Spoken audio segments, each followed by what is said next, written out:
Mercato, le Barça sous pression. Nico Williams fait planer la menace du Real Madrid. Le feuilleton Nico Williams continue de faire vibrer le mercato estival. Alors que son arrivée au FC Barcelone semblait en bonne voie, de nouvelles révélations viennent semer le doute sur l'issue du transfert. Selon la Radio COP, l'international espagnol aurait confié à ses coéquipiers de la Roja qu'il serait prêt à rejoindre le Real Madrid si le Barça ne parvenait pas à boucler l'opération. Le club catalan, confronté à des difficultés financières persistantes, tarde à lever la clause libératoire fixée à 58 millions d'euros.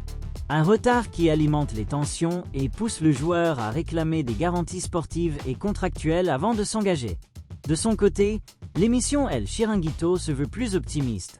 Selon ces informations, le Barça devrait finaliser le transfert cette semaine.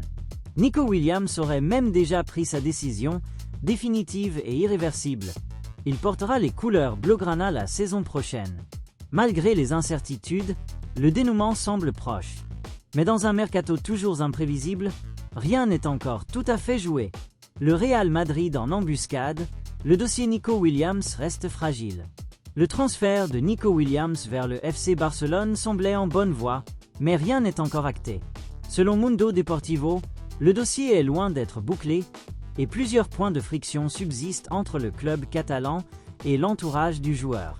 Principal obstacle, les exigences de l'agent de Nico qui réclame des garanties écrites concernant l'enregistrement du joueur en Liga. Une demande jugée légitime alors que le Barça reste contraint par les limites imposées par sa masse salariale. Ce blocage commencerait à sérieusement irriter la direction blaugrana. Deux scénarios se dessinent. Soit le Barça accepte les conditions posées par le clan Williams, malgré la pression budgétaire, soit les négociations échouent et dans ce cas, le Real Madrid pourrait entrer dans la danse. Une option que Nico Williams, selon plusieurs sources proches du joueur, ne fermerait pas totalement. À ce stade, le Real reste un plan B, mais dans un mercato aussi tendu, chaque détail compte. AS Monaco, Ansu Fati portera le numéro 31. L'AS Monaco continue de dynamiter le mercato estival.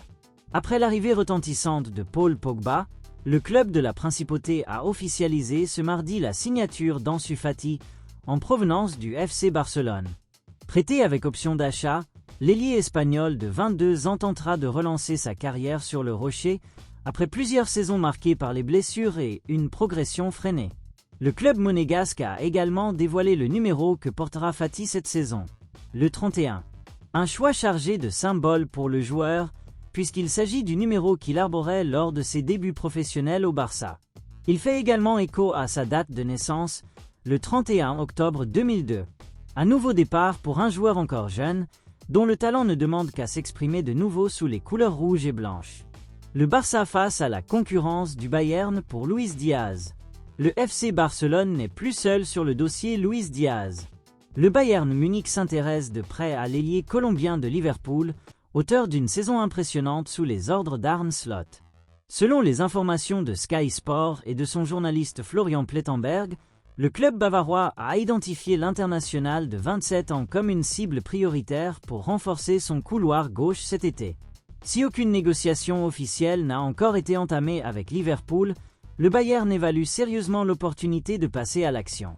Le club allemand, qui vient tout juste d'arracher l'accord de Nick Woltemade, Stuttgart, ne considère pas ce transfert comme incompatible avec celui de Diaz. Le Colombien reste une cible de premier plan, indépendamment des autres mouvements à venir. De son côté, le Barça garde un œil attentif sur le joueur des Reds, surtout après les complications rencontrées dans le dossier Nico Williams. En cas d'échec définitif sur la piste de l'Espagnol, Luis Diaz représenterait une alternative crédible, mais désormais coûteuse. Luis Diaz sort d'une saison 2024 à 2025 très aboutie. 50 matchs disputés toutes compétitions confondues, 17 buts inscrits et 8 passes décisives. Il a largement contribué au sacre de Liverpool en Premier League, un 20e titre historique pour le club de la Mersey.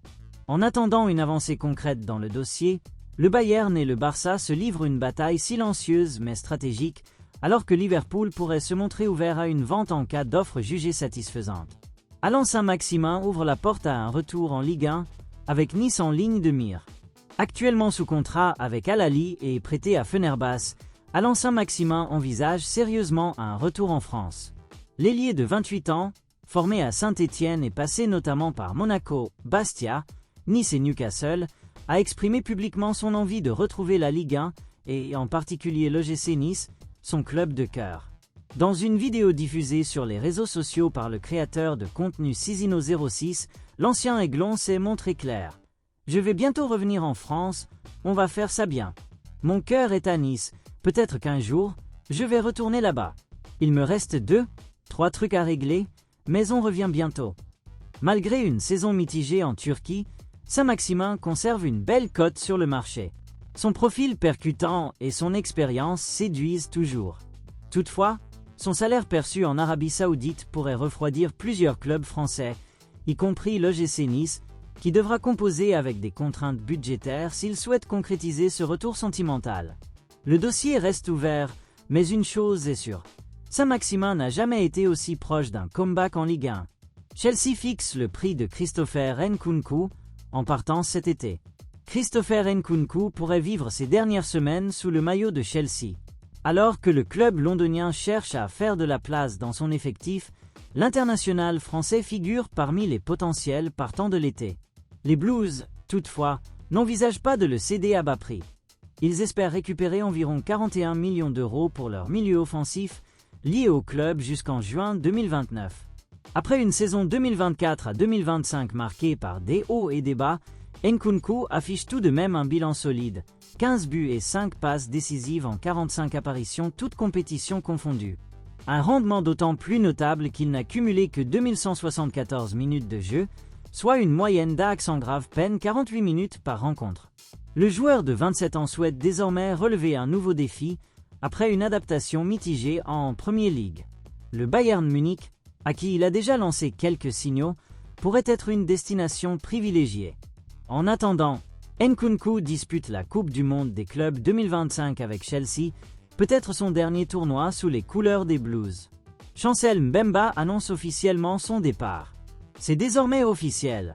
Chancel Mbemba ne portera plus les couleurs de l'Olympique de Marseille. Mis à l'écart depuis l'été 2024, le défenseur central de 30 ans n'a pas prolongé son contrat avec le club phocéen. Déjà auteur d'une première déclaration en marge d'un match amical remporté par la RD Congo face à Madagascar, 3-1, l'international congolais a cette fois adressé un message d'adieu plus personnel. Dans une vidéo publiée sur ses réseaux sociaux, Mbemba a tenu à remercier les supporters et l'ensemble du club. L'histoire se referme. Merci pour tout Marseille bébé, conclut-il sobrement. Une page se tourne pour celui qui a disputé 85 matchs et inscrit 13 buts sous le maillot olympien, toutes compétitions confondues. Une nouvelle aventure en Ligue 1 ? Fort d'un parcours qu'il a mené d'Anderlecht à Porto, en passant par Newcastle, Chancel Mbemba pourrait ne pas quitter la Ligue 1. Selon Foot Mercato, le Paris FC, fraîchement promu dans l'élite, serait très intéressé par son profil expérimenté. Pour l'heure, le joueur aux 85 sélections avec les Léopards préfère temporiser. Son avenir reste ouvert, mais nul doute que sa polyvalence et son vécu attireront plusieurs prétendants cet été.